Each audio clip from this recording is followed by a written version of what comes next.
Clear ہونا چاہیے، ایک مضبوط ارادہ ہو اور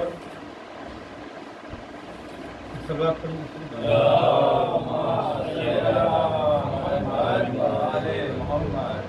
کسی بھی کام کو انجام دینے کا مضبوط ارادہ کرنا، دوسرے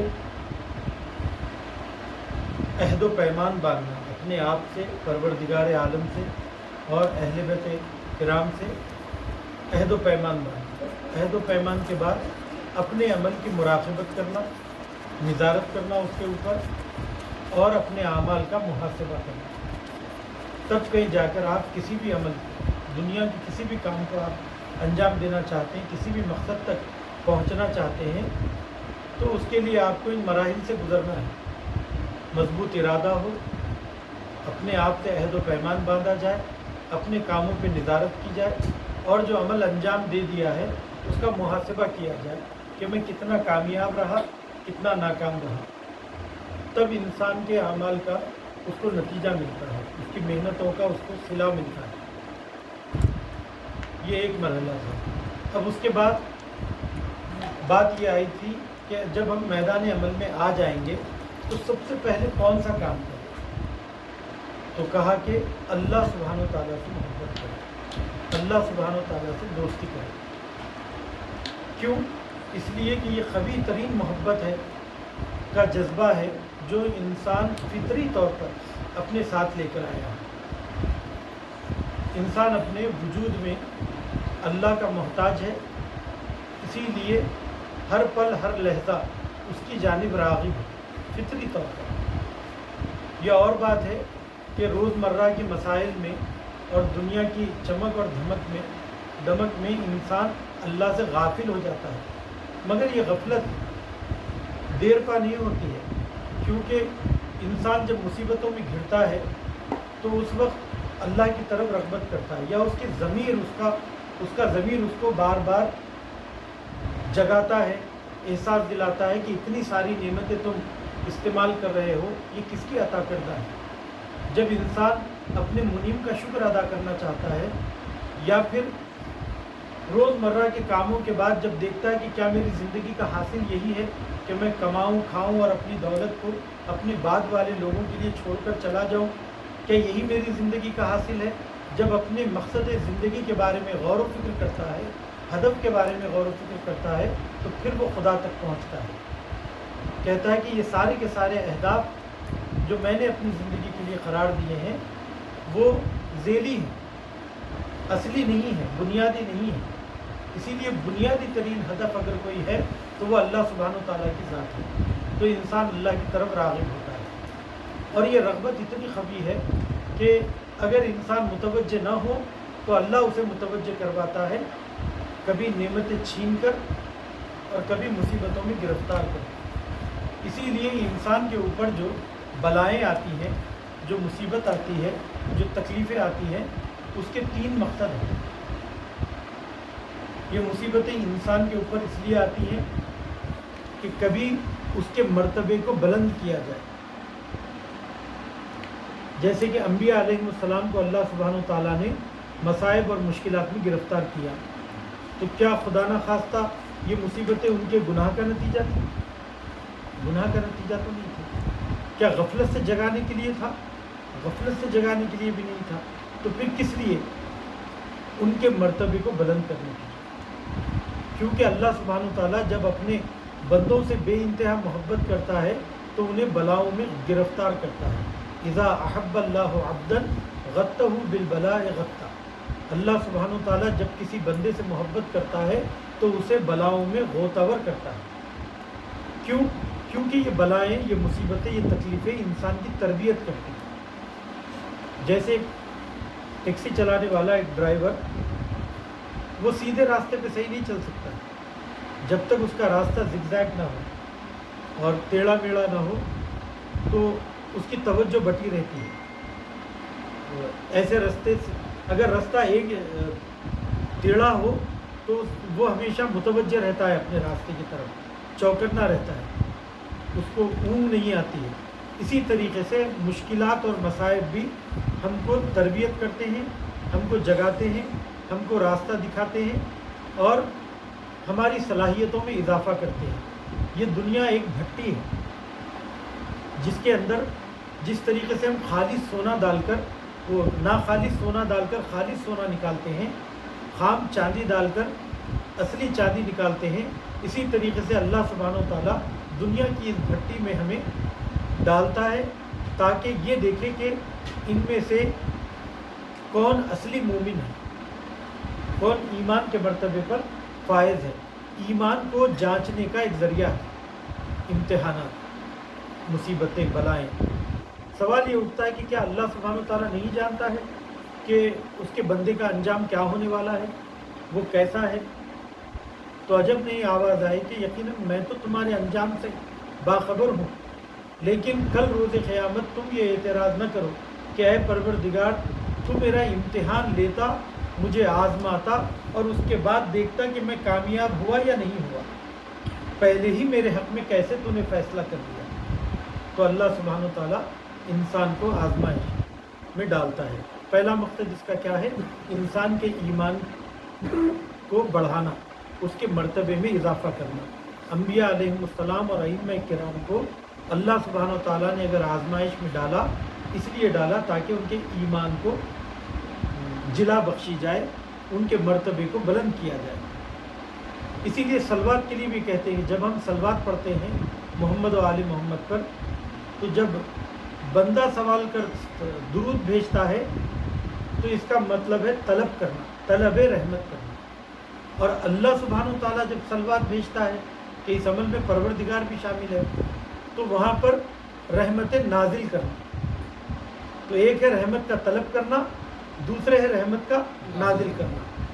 اللہ جب نعمت و اضافہ کرنا چاہتا ہے، رحمت اضافہ کرنا چاہتا ہے، وہ درود بھیجتا ہے۔ یا ہم رحمتوں میں اضافہ چاہتے ہیں اہل بیت کے، تو ہم طلب کرتے ہیں صلوات بھیج کر۔ مگر دونوں نتیجوں میں آپ دیکھ رہے ہیں کہ رحمتیں اہل بیت علیہ السلام کی شان میں اضافہ کر رہی ہیں۔ اضافہ کر رہی کا کیا مطلب؟ اس کا مطلب یہ ہے کہ وہ انسانیت کی ہدایت کے لیے جتنے کمالات ان کے پاس ہونا چاہیے وہ موجود تھے، وہ ہمارے لیے کامل تھے، مگر اللہ سبحانہ وتعالیٰ کی رحمت کے مقابل، اس کے خزانے رحمت کے مقابل اہل بیت علیہ السلام بندے ہیں، محدود ہیں، ناقص ہیں۔ اب اللہ سبحانہ وتعالیٰ کے پاس مراتب اتنے کہیں زیادہ ہے، کمالات اتنے کہیں زیادہ ہیں، درجے اتنے کہیں زیادہ ہے، وہ نہ جانے کہاں اہل بیت کو لے کر جائے۔ اسی لیے جب ہماری نسبت اہل بیت کو دیکھا جاتا ہے تو کامل ہے، اللہ کے مقابل دیکھا جاتا ہے تو بندے ہیں، ناقص ہیں۔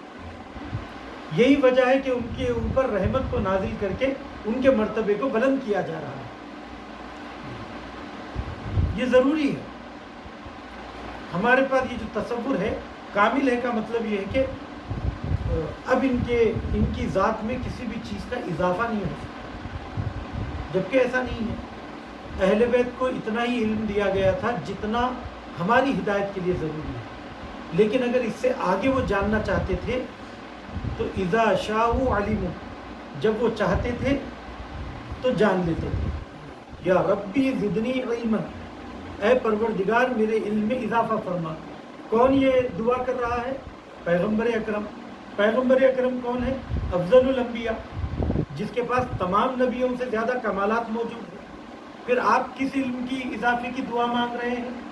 تو یہی آواز آئے گی کہ میں چاہے جتنا عالم ہوں، مگر اللہ سبحانہ و تعالیٰ کے مقابل میرا علم ہیچ ہے، کم ہے۔ اسی لیے اس مرتبے میں میں اضافہ چاہتا ہوں، تو میں اللہ سے دعا کرتا ہوں کہ ربی زدنی علما۔ تو کمالات اور مراتب کی اس دنیا میں کوئی شخص اللہ سبحانہ و تعالیٰ کے علاوہ کامل نہیں ہے، اکمل نہیں ہے، بلکہ یہ مدارج تا قیام قیامت انسان کے لیے موجود ہے کہ وہ جتنا چاہے ترقی کرے، علم میں ترقی کرے، اخلاق میں ترقی کرے، کردار میں ترقی کرے۔ ہاں، اس کی اعلیٰ مثال ہمارے لیے اہل بیت ہے، مگر اہل بیت بھی اللہ سبحانہ و تعالیٰ کے مقابل محتاج ہے، اور اسی در کے احتیاج کی وجہ سے ان کی عبدیت کا درجہ بلند ہوا، کیونکہ رسول خدا یہ کہتے ہیں کہ الفقر فخری،